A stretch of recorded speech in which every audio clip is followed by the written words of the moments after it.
اللهم صل على سيدنا محمد النبي الأمي وعلى آله وصحبه وسلم. ரஹ்மத்துல்லாஹி தஆலா பரக்காத்துஹு. அன்பு நேயர்களே, ரமலான் மாதம் முழுவதும் ஈகை துளிகள் நிகழ்ச்சியினை தொடர்ந்து பாருங்கள். இறுதியில் கேட்கப்படும் கேள்விக்கு சரியான பதிலை சொல்லி பரிசினை வெல்லுங்கள்.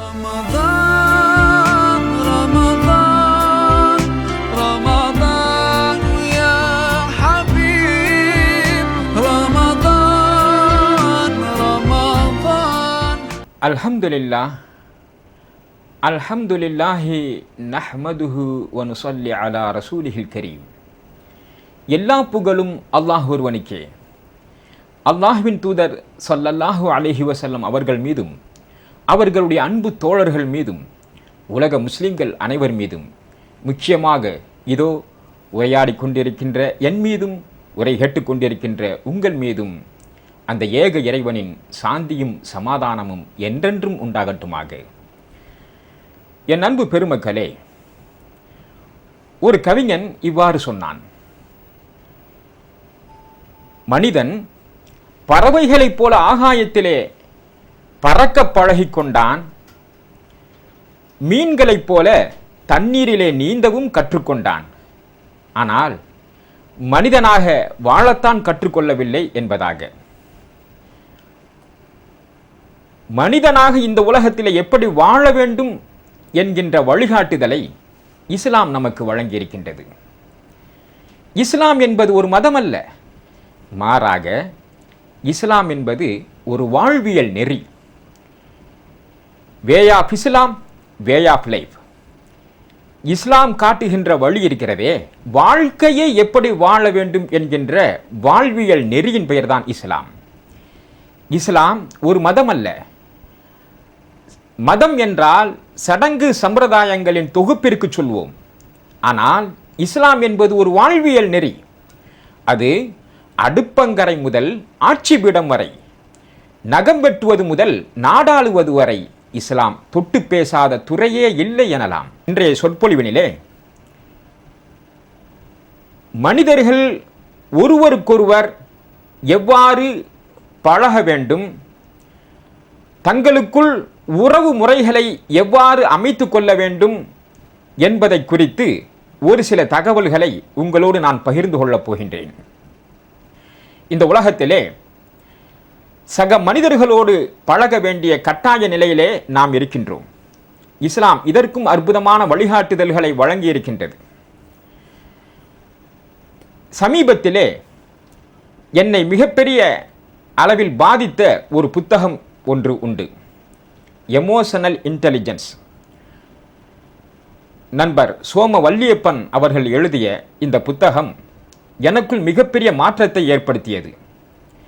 அதில் சொல்லப்பட்டுள்ள பல தகவல்கள் குர்ஆனோடும் நபிகளார் ஸல்லல்லாஹு அலைஹி வஸல்லம் அவர்களுடைய போதனைகளோடும் ஒத்துப்போகின்ற நிகழ்வுகளை நான் கண்டேன். அந்த செய்திகளைத்தான் உங்களோடு நான் பகிர்ந்து கொள்ளப் போகின்றேன். அதென்ன எமோஷனல் இன்டெலிஜென்ஸ் என்று நீங்கள் கேட்கலாம்.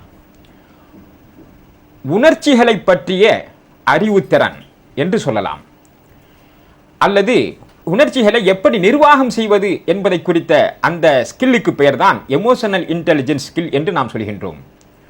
உணர்ச்சி மேலாண்மை என்று தமிழிலே நாம் மொழிபெயர்க்கலாம். இந்த எமோஷனல் இன்டெலிஜென்ஸை குறித்து நாம் அறிந்து கொள்வதால் நமக்கென்ன பலன்? இது யாருக்கு தேவையோ அவர்களுக்கு சொன்னால் நன்றாக இருக்குமே என்று உங்களில் சிலர் விழிகளால் வினவலாம். இன்னும் சிலர் என்ன எமோஷனல் இன்டெலிஜென்ஸ் ஸ்கில்லுன்னு சொல்லி சொல்கிறாங்களே, இதெல்லாம் எதுக்கு என்று நமக்கு தேவையில்லாத விஷயத்தை குறித்தல்லவா இவர் பேசிக்கொண்டிருக்கின்றார் என்று கூட சிலர் வினவலாம். இந்த எமோஷனல் இன்டெலிஜென்ஸ் ஸ்கில் என்பது ஏதோ ராக்கெட் சயின்ஸ் அல்ல. நீங்களும் நானும் அறிந்திருக்கக்கூடிய விஷயத்தை தான் நான் இப்பொழுது உங்களோடு பரிமாறிக்கொள்ளப் போகின்றேன்.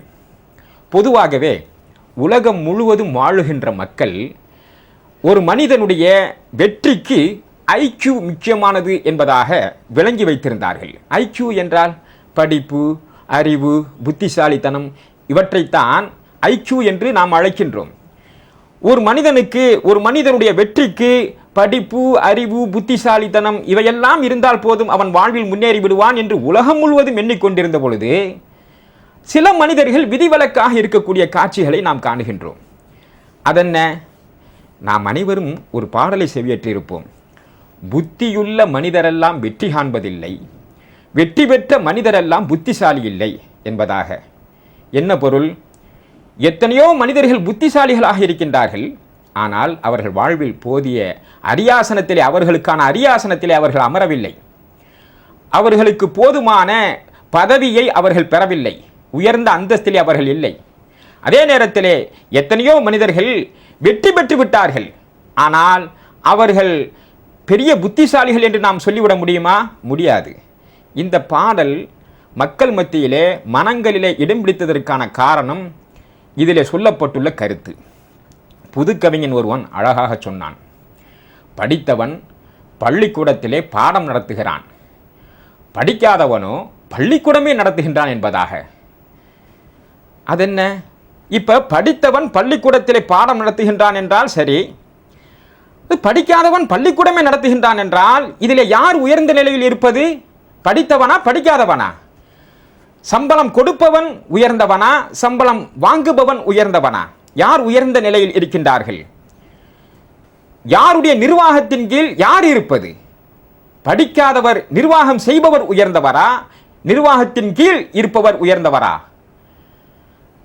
சரி, சராசரி படிப்பு படித்தவர்கள் மேல்நிலையிலே இருக்கின்றார்கள், நல்ல படிப்பு படித்தவர்கள் நல்ல அறிவாளி புத்திசாலி அவருக்கு கீழ் வேலை பார்க்கின்றார் என்றால் அதற்கான காரணம் என்னவாக இருக்க முடியும்? சில பேர்த்தில் சொன்னால் என்ன சொல்கிறாங்க தெரியுமா? அவங்க அது அவன் வாழ்க்கையில் உயர்ந்த நிலையில் இருக்கான்னா அவன் நேரம்யா, அவன் நேரம், அதனால அவன் மேலே இருக்கிறான். இவனுக்கு நேரம் சரியில்லை, இவனுக்கு 7.5 நாட்டு சனி பிடிச்சிருக்குது, அதனால இவன் வாழ்க்கையில் இன்னும் சரியாக முன்னேறலை அப்படின்னு சொல்லக்கூடிய மக்கள்லாம் இருக்கிறாங்க. இன்னும் சில பேர் இல்லைங்க, அவர் படிக்காத சராசரி படிப்பு படித்தும் கூட அவர் மேல்நிலையில் இருக்கிறாருன்னு சொல்லி சொன்னால் அவருக்கு அதிர்ஷ்டம், இவருக்கு அதிர்ஷ்டம் இல்லை என்று சொல்லக்கூடிய மக்கள் இருக்கின்றார்கள். இவையெல்லாம் மூட நம்பிக்கைகள். நம்ம ஈமான்தாரிகள் இறை நம்பிக்கையாளர்கள்ட்ட கேட்டால் அவங்களும் கூட ஒரு காரணம் சொல்லுவாங்க. என்ன காரணம் தெரியுமா? அது அது எல்லாம் அல்லாவுடைய நாட்டங்க, அல்லாஹ் என்ன நாடுறானோ அதுதானே நடக்கும். அவன் சராசரி படிப்பு படிச்சிருந்தாலும் கூட அவன் மேல்நிலையில் இருக்கிறான்னு சொல்லி சொன்னால் அவன் அல்லாஹ் நாடிட்டான், அதனால மேலே போயிட்டான், இவனுக்கு நாடலை, அதனால இவன் இப்படியே இருக்கிறான் என்று சொல்லக்கூடிய மக்கள் இருக்கின்றார்கள். அதென்ன? செய்ய வேண்டிய தவறுகளை எல்லாம் நீங்கள் செஞ்சுக்கிட்டு அடுத்த ஆள் மேலே அல்லாஹ் மேலே பழியை தூக்கி போடுறது, தவறுகளை உங்களிடத்திலே வைத்துக்கொண்டு அல்லாஹ் மேலே பழி போடுறது நியாயம்தானா? என் அன்பு பெருமக்களை நாம் சிந்திக்க வேண்டும். கல்யாண வீட்டில் நடந்த ஒரு சம்பவம். அது என்ன? ஒரு வேடிக்கையாக சொல்லுவாங்க. அதை அவர் சொல்கிறார். என்ன சொல்கிறாருன்னா, ஒரு ஆள் கல்யாண வீட்டில் சாப்பிட்டு வர்றாரு. அது என்னங்க, நமக்குன்னு ஒரு அதிர்ஷ்டம். என்னப்பா? அது கல்யாண வீட்டில் சாப்பிட போன இடத்துல உட்காந்தா எனக்கு முன்னாடி இருக்கிற ஆள் வரைக்கும் பாயாசம் ஊற்றிக்கிட்டே வர்றான். கரெக்டாக எனக்கு முன்னாடி உள்ள ஆளுக்கு முன்னாடி அந்த பாயாசம் காலியாகி போகுது, அவன் திருப்பி போயிடுறான். சரிப்பா, போனால் திருப்பி வருவான்ல, வர்றான், கரெக்டாக என்னை விட்டுவிட்டு அடுத்த ஆள்லேருந்து ஆரம்பிக்கிறான். அது ஏன்? அது அல்லாஹ் என்ன எழுதியிருக்கானோ அதானே நடக்கும். அடே, உன்னுடைய தவறுக்கு அல்லாவின் மீது பழியை சுமத்தாதே, தயக்கம் கூப்பிட்டு சொல்ல வேண்டியதானே. சுற்றம் சூழ வருகை தந்து மணமக்களை வாழ்த்தி பிரார்த்தனை செய்யுமாறு வேண்டிக் கொள்கிறோம் சொல்லி பத்திரிக்கை வச்சான்ல, கூப்பிட்டு சொல்ல வேண்டியதானே. ஏயா, இப்படி ஒரு ஆள் இங்கே உட்காந்துருக்கிறேன், என்னை விட்டுவிட்டு அடுத்த ஆளுக்கு போய் நீ போய் பாயாசம் கொடுக்குற. தயக்கத்தை தூக்கி எறியாதவர்கள் வாழ்க்கையில் ஜெயிக்க முடியாது. அப்போ கூப்பிட்டு வச்சு சொல்லணும், சொன்னால் கூத்தத்தான் போகிறாங்க.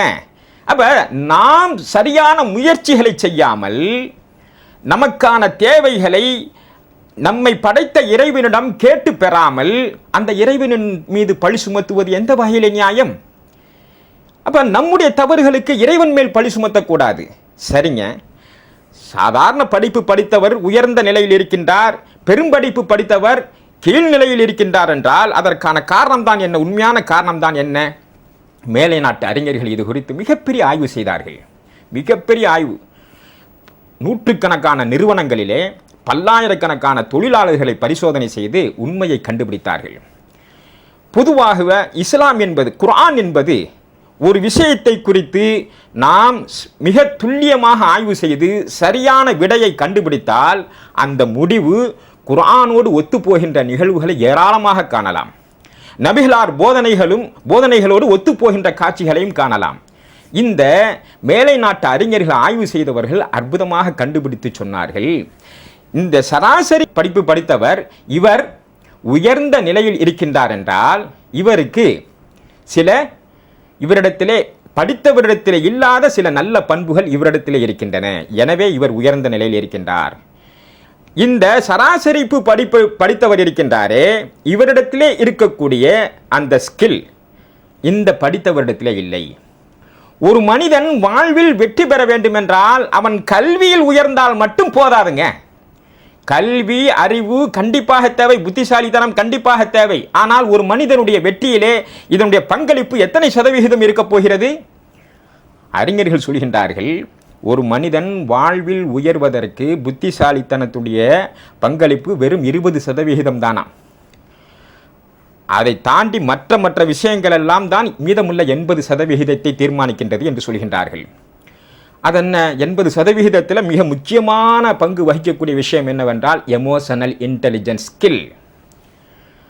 உணர்ச்சிகளை நிர்வாகம் செய்யக்கூடிய அந்த திறன் யாரிடத்திலே இருக்கின்றதோ அவர்கள் எந்த துறையில் நுழைந்தாலும் சரி, அவர்கள் அடுத்தடுத்த வெற்றிகளை அடைந்து கொண்டே முன்னேறிக்கொண்டே செல்வார்கள். குறைந்தபட்சம் தாம் வகிக்கக்கூடிய உயர்நிலையை தக்க வைத்துக் கொள்வார்கள். மாறாக இந்த ஸ்கில் யாரிடத்திலே இல்லையோ அவர்கள் அடுக்கடுக்கான தோல்விகளை சந்திக்க வேண்டிய சூழ்நிலை ஏற்படும். சரிங்க, அதென்ன ஆரம்பத்திலேருந்து எமோஷனல் இன்டெலிஜென்ஸ் ஸ்கில்னு ஏதோ இங்கிலீஷில் சொல்லிக்கிட்டே இருக்கீங்களா? அப்படின்னா என்ன? நீங்கள் உங்களுடைய விழிகளால் மொழிவது எனக்கு அப்படியே தெரிகின்றது. எமோஷனல் இன்டெலிஜென்ஸ் ஸ்கில்னால் என்ன தெரியுங்களா? அதாவது மனிதர்கள் எந்த நேரத்திலே தவறு செய்கின்றார்கள். பொதுவாக மனிதன் என்பவன் உணர்ச்சிகளின் தொகுப்பு.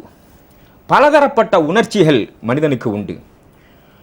கோபம், காமம், கவலை, சந்தோஷம், இப்படி அடுக்கிக் கொண்டே போகலாம். பசி என்பது ஒரு உணர்ச்சி தானே.